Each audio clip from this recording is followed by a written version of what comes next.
RCF Lyon-Fourvière, Lucie Bavrel.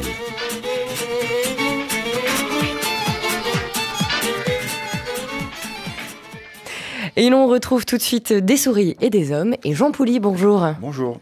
Cette question aujourd'hui, des écrans aux objets et bientôt dans le corps humain, jusqu'où peut aller Internet ? Bien, l'Internet, il est déjà donc dans des ordinateurs, il est en train de passer, enfin il est déjà passé dans des téléphones, des tablettes, donc il va se multiplier dans différents objets, on appelle ça l'Internet des objets.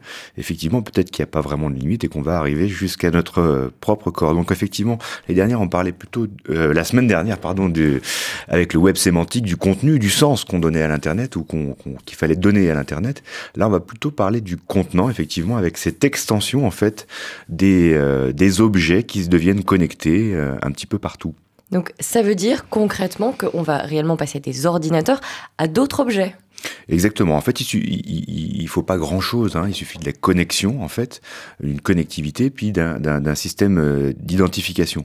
Donc, on peut imaginer tout un tas d'objets, frigo, voiture. Après tout, on a aujourd'hui, avec le système GPS, un système d'internet dans la voiture.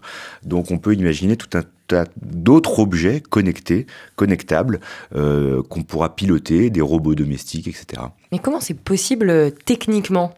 Mais justement, la connexion sans fil, le Wi-Fi, le Bluetooth, tout ce qui permet d'être connecté sans fil et un système d'identification. On connaît un petit peu les codes barres, mais il y en a d'autres. Il y a les QR codes ou encore les puces RFID qui permettent en fait, de créer ce qu'on appelle des radio-étiquettes qui sont miniaturisées et collées sur des produits.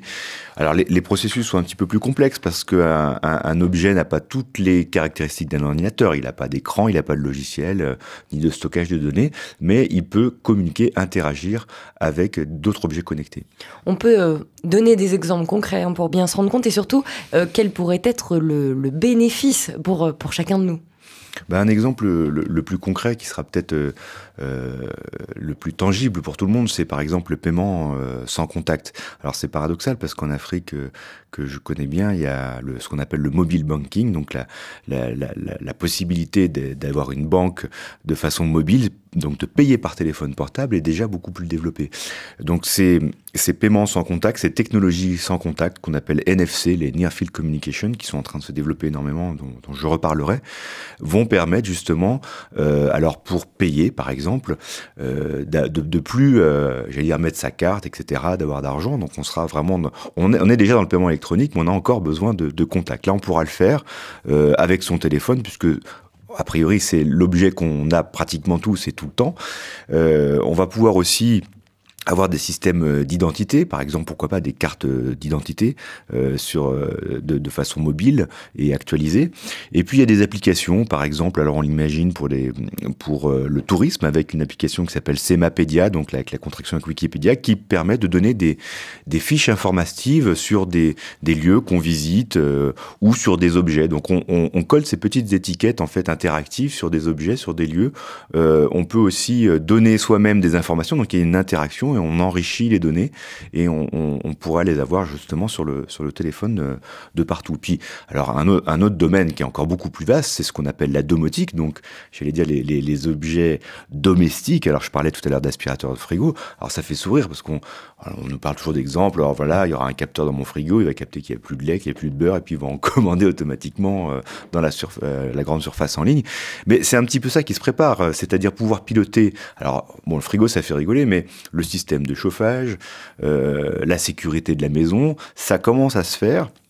Et ça va permettre notamment, on avait un petit peu parlé des smart grids, des réseaux intelligents, d'améliorer ces réseaux pour l'économie de différents flux, que ce soit l'énergie, l'eau, on parlait de chauffage, et donc la possibilité d'intégrer notamment les énergies renouvelables grâce à cette intelligence qui vont se mettre dans les objets en fait.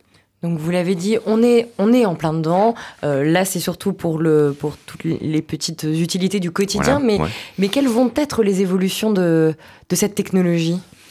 On peut aller très loin parce que il y a dans cette évolution, on a des données de base comme par exemple la miniaturisation des puces, notamment grâce aux nanotechnologies, technologies de l'infiniment petit, qui permettent que ces interconnexions puisse se mettre de partout, dans des objets de plus en plus petits, et pourquoi pas, je parlais de notre corps, effectivement sur notre corps. Alors l'idée, c'est que la grande idée qui sous-tend ça, c'est ce qu'on appelle la réalité augmentée. Alors dans la société de l'information, qu'est-ce que c'est que la réalité augmentée? Parce que la réalité, c'est très subjectif.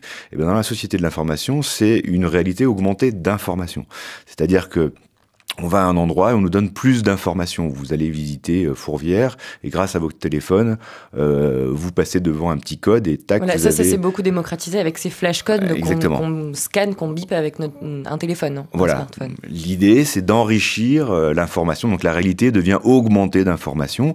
Alors ça peut être après avec la 3D, on va voir des choses qu'on ne pouvait pas voir en 3D, on va les voir en 3D. Donc l'idée, c'est bien d'enrichir notre réalité de l'information. Et quand je parlais d'aller jusqu'au corps, bon, aujourd'hui, il y a déjà des expérimentations dans les vêtements. Alors, on aura effectivement sur notre blouson la température extérieure, la vitesse à laquelle on va, pourquoi pas un système de géolocalisation, enfin, toutes choses qui sont déjà possibles sur le téléphone, mais qui vont s'intégrer, j'allais dire, de plus en plus près, vêtements et pourquoi pas sous la peau ensuite. Pour vous donner une idée, on a déjà c'était présenté au dernier grand salon à Las Vegas, l'Electronic Consumer Show, qui montrait des lentilles de contact, donc pour les yeux connectés. Ou demain, on pourra voir tout un ensemble d'informations. Il y a aussi des lunettes qui permettent justement de déclencher des liens interactifs. Donc on imagine que demain, il n'y aura plus de souris, qu'on pourra avoir ces espèces de prothèses interconnectées, qui vont peut-être nous transformer en cyborg, comme dans le film Terminator. En tout cas, ça va probablement et certainement amener un débat philosophique autour de ça et sur le débat à quel moment la réalité augmentée prend le pas sur le corps humain, etc. On aura aussi l'occasion d'en reparler. Merci beaucoup d'avoir été avec nous, Jean Pouly. À suivre dans quelques minutes un point sur l'infotrafic et puis un point sur l'actualité de Lyon et de la région avec Anis Fantino.